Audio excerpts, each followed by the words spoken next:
আসসালামু আলাইকুম এভরিওয়ান, আশা করি সবাই ভালো আছেন। সো আজকে একটা বিষয়ে আপনাদেরকে আসলে সতর্ক করব, সাথে একটা গুরুত্বপূর্ণ আপডেট দিব।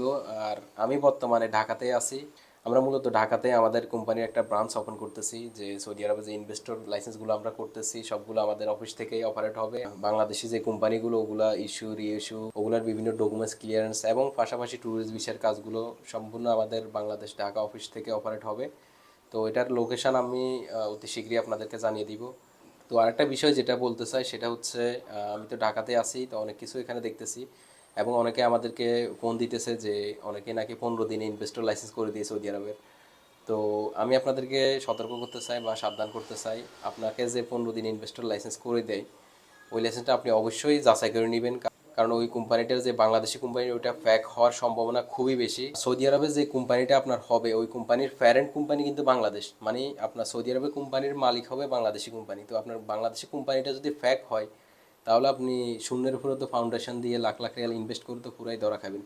কারণ এখানে আমি ঢাকাতে দেখতেছি এরকম ফ্যাক কোম্পানি করে দিতেছে অনেকেই। জেনুইনভাবে করতে গেলে এখানে কিন্তু বাংলাদেশি কোম্পানির কাজ সম্পন্ন করতে 15 দিনের বেশি লাগবে। মানে আপনার বাংলাদেশে আপনার জন্য জয়েন স্টকে কোম্পানি নিবন্ধন করতে হয়, আপনার এখানে এম্বাসি অ্যাপয়েন্টমেন্ট নিতে হয়, আপনার যে কোম্পানির ডকুমেন্টসগুলো এম্বাসি থেকে অ্যাটাস্টেড করা লাগে, আপনার ফরেন মিনিস্টারি করা লাগে অরিজিনাল, আপনার ট্রান্সলেশন করা লাগে। তো এই কাজগুলো সম্পূর্ণ করতেই 15 দিনের বেশি লাগে যদি জেনুয়ালভাবে করে। এখন এই কাজগুলো যদি আবার ফ্যাকভাবে করে, নকলভাবে করলে একদিনে করে ফেলা যায়, মানে এডিট করে করে করে ফেলা যায়। কিন্তু ওইটা দিয়েও অনেক সময় সৌদি আরবে কাজ হয়ে যায়, কাজ করে ফেলা যায়, ইনভেস্টর লাইসেন্সও করে ফেলা যায়। কিন্তু পরবর্তীতে যখন আপনি সৌদি আরবে ব্যবসা বন্ধ করে দিবেন, বিভিন্ন কাজে ব্যাংক অ্যাকাউন্ট ওপেন করতে বা বিভিন্ন প্রয়োজনে আপনার বাংলাদেশি কোম্পানিটা কিন্তু প্রয়োজন হয়। এখন একটা সময় যদি দেখে যায় বাংলাদেশি কোম্পানিটা আজজাসি থেকে নিবন্ধিত না, এটা ফ্যাক কোম্পানি, ড্যামি কোম্পানি, তো ওইটা অটোমেটিক ওরা ইনভেস্টর লাইসেন্স থেকে ক্যান্সেল করে দিবে। তো এর উপর যে আপনি লাখ লাখ রিয়াল ইনভেস্ট করে ফেলবেন তো আপনি তখন কই যাবেন? তো এই কারণে আপনারা লাইসেন্স করার আগে অবশ্যই সাবধান হবেন। আর আমরাও আমাদের যারা ক্লায়েন্ট আমরা চাইতেছি ওনাদেরকে আরও বেটার কিছু সার্ভিস দেওয়ার জন্য, যেন আমাদের সব কিছু নিজস্ব আয়ত্তে থাকে। আমাদের ঢাকা থেকেও কিছু কাজ হবে, দেশের কাজগুলো আমাদের ঢাকা অফিস থেকে হবে, আর সৌদি আরবের কাজগুলো আমাদের রিয়াদ অফিস থেকে হবে।